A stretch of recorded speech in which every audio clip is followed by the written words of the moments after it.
this is my another tackle on one of the most famous films of all time, the James Cameron's take on Titanic.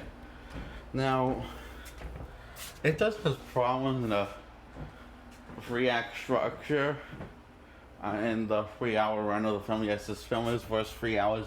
I mean, runs 3 hours and it's 3 hours long. It's 3 hours, so it gets stuck in your head, and it's not worth the. I don't think it's worth the 3 hour runtime that the film thinks it deserves. I mean, 3 hours really? It's just. Thanks. That's. Well, we must be into a really. I was going to say very poor, but really, this is kind of a stupid film. The Titanic, I guess this came out in 1997. These group of adventure I don't know what they call it. I think that they are divers, archaeologists, fossil stuff. Anyway, they're looking for this jewel, this little necklace throughout the frac structure, and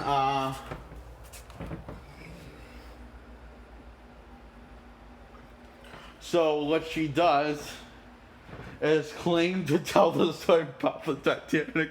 When is this really over again? When this is a free love story between her and some guy called Jack, who's and it comes across a bit of a rip-off of it's a bit of a rip-off of the whole story feels a bit of a rip-off of and also a slash different take on Romeo and Juliet, and feels as romantic as the 50 Shades of Grey trailer. As in very romantic.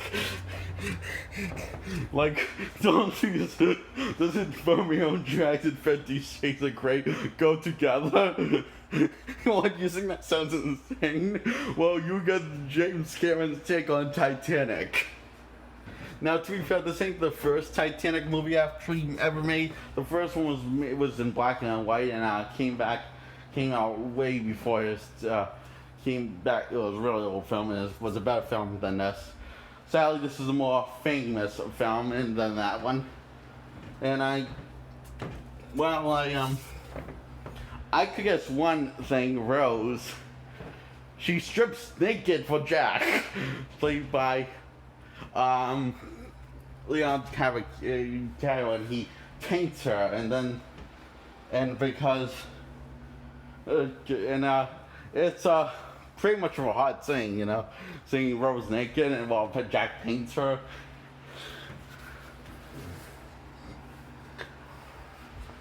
And this wrinkly old hag that's absolutely disgusting looking in every way of definition of way, as disgusting probably.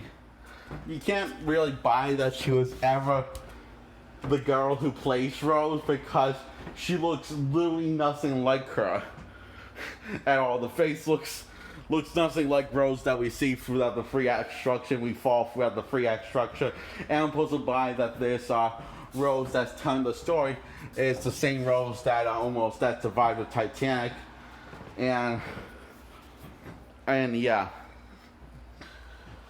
and she says it's been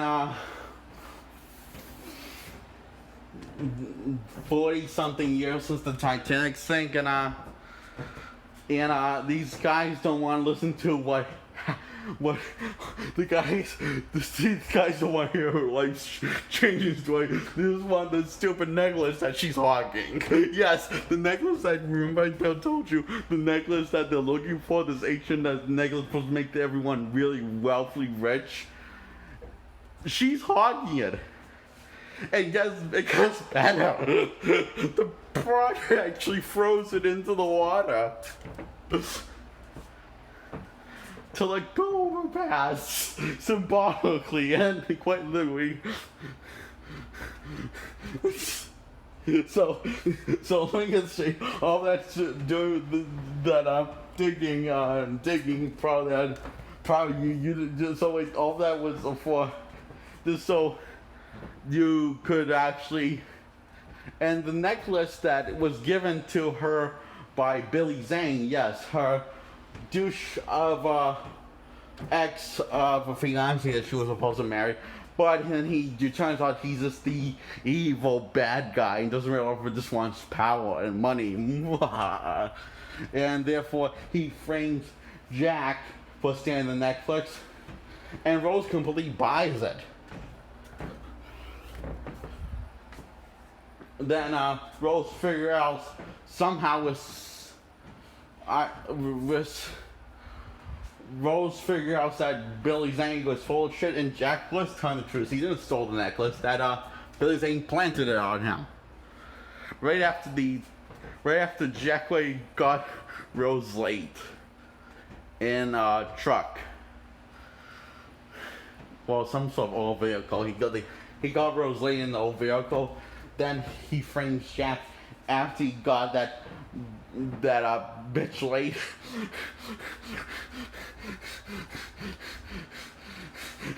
And so it's just funny here. See, Jack gets on the deceiving. It's leaving out the camera. So so this is one of his most famous, probably his most famous roles for some reason, which is the Titanic. I don't know why, because it's actually quite funny sometimes. Like, for example, it gets more realistic.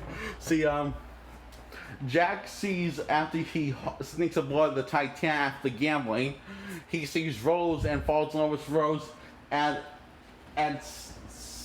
for love at first sight shit, and he sees that she's about to commit suicide by jumping into the water, the ice cold water, and Jack saves her with his manly charms. His DiCaprio Shakespeare knockoff charms. But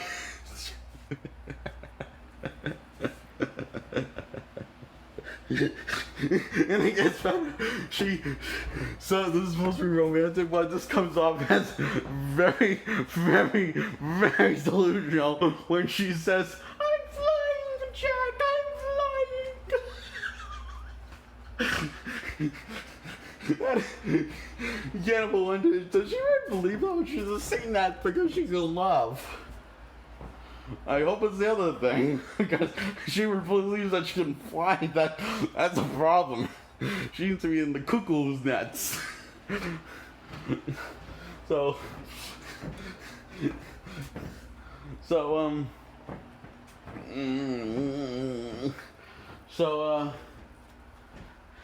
anyway, one-dimensional Billy Zane is up to no good and frames Jack from the missing necklace that Billy Zane gave her, and she figures out Jack's not full of shit, but Billy Zane is. As the Titanic's time to sink, and runs back to Jack, and next thing you know, Billy Zane's trying to kill both of them because he doesn't want them to be together. He wants Rose, but wants Jack out of the picture. So he's trying to shoot a gun at both of them. Very cinematically. It's kind of funny, actually. This whole thing, so contest is actually funniest romantic concept I've ever heard of.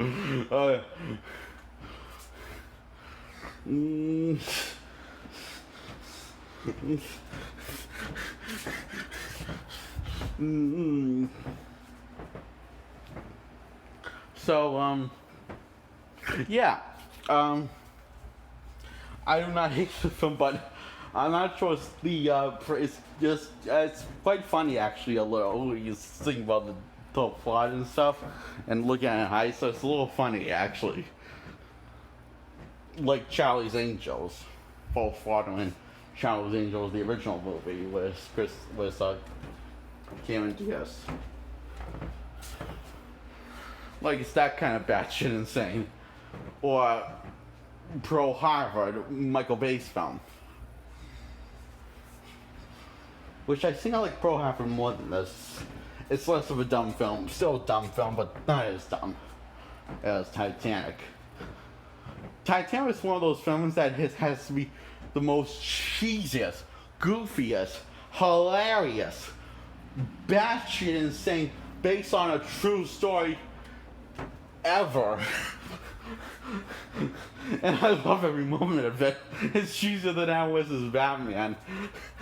And much more goofy. I mean,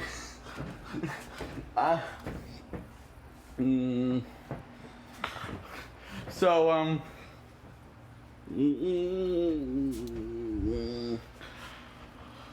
yeah, if you know, so like many people die on the Titanic, and only the captain decides it's more important to not save everyone, but to just save the rich, and comes across very cynical and hilarious. A little bit, it's kind of twisted actually. So is that what really happened? That was people that survived the Titanic only the rich and not the average Joe or the poor people? Is that what happened? Because I don't know, it's just a lot of stuff feels kind of fake in this film. And I guess that Jack dies because of Jack's heroic sacrifice, because the idiot didn't think that he could both survive the Titanic, because on a piece of and she, when you look it's just kind of funny. So the idiot on the Rose didn't thought of it either, that Jack could just hop aboard on this thing, and she said, "I'll never let you go, Jack." She sounds like a white bitch. She sounds like a little taller. It's like, "I'll never let you go, Jack."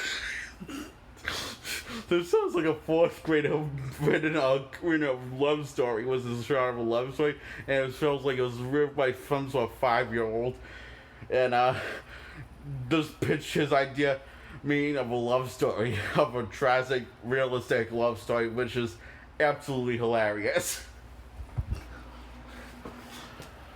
So,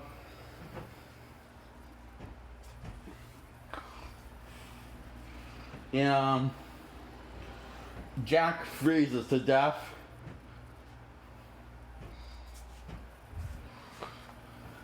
And she lets go of Jack's corpse, even after she said she wouldn't let go.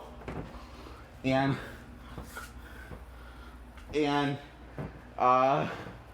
it gets weirder if this film gets, it's sort of like Cats, it gets more batshit insane as it goes on. And from what I've seen, the movie follows the same logic as the Cats movies seems to have that in common.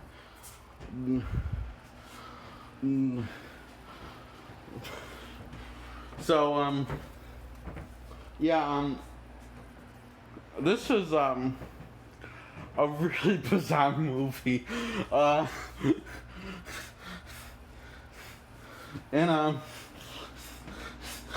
I love how everyone except Billy Zane and Rose survived the Titanic sinking. And most of the rich people died and turned into corpses and freeze. But Billy Zane didn't, and he's still out there looking for Rose, for the love of his life who he tried to commit murder to. And it ends with him just looking for everywhere, left to right, and Rose is hiding under a blanket.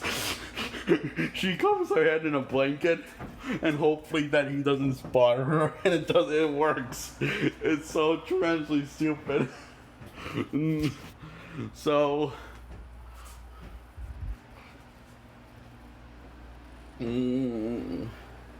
So, yeah, Oh, I also love how you barely feel any attachment to anyone in the Titanic movie once they die. Mm.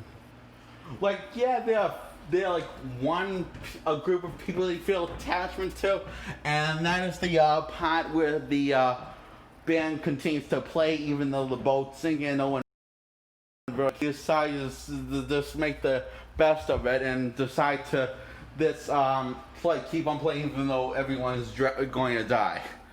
So even though they're going to obviously die, so they said it's been honest singing, playing with you gentlemen, and they all just keep on playing as the Titanic sinking. And that's the you don't really care about Bill Zane or anyone else, but you do care about Jack and Rose and the trio of the band. But that's pretty much it. Everyone else, it's just basically corn porn.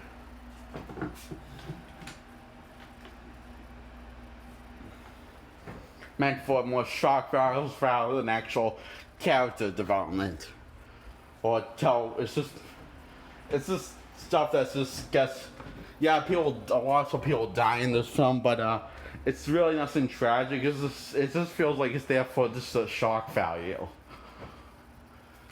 and therefore we instantly supposed to care about these people just because this tragedy happened in real life, even when this tragedy did not happen, because Rose and Jack are fictional characters. So that whole tragedy, that love story, that whole tragic love story, you shouldn't feel bad because they're fake characters created by James Cameron's ego, his delusional mind, and his delusional fans. So the reason why I'm going to give this a 10 out of 10 because I saw Rose naked in this film. She stripped for me and it made my heart boil and pump and stuff. Yeah, I'm sure it made everyone else on the audience sort of why they all love that film too. Plus, it has a sex scene with Rose, who is that very attractive girl, and some I can't afford and who's sex appeal I do not understand, but can't feel, but I hear he has plenty of sex appeal, so I don't understand why he has sex appeal. He looks kind of like a snake to me, his face. He has like snake-like features to me. Like a cobra. Mm.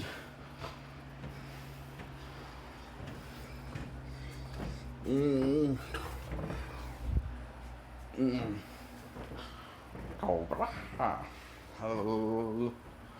And that's all I'm going to talk about this time. I'm done for the night, I think. The Titanic. But there was one thing that's awesomely awesome about this film is that kick-ass song "My Heart Will Go On" is absolutely epic. Too bad it's barely played in the film. Yeah, that song that was played all the time in trailers is not played until the end credits.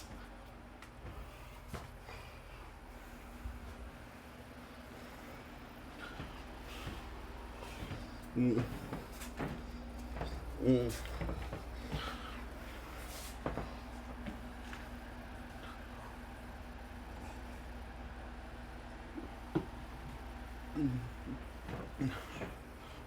And that's all. I give it a 10 out of 10, right? Yeah.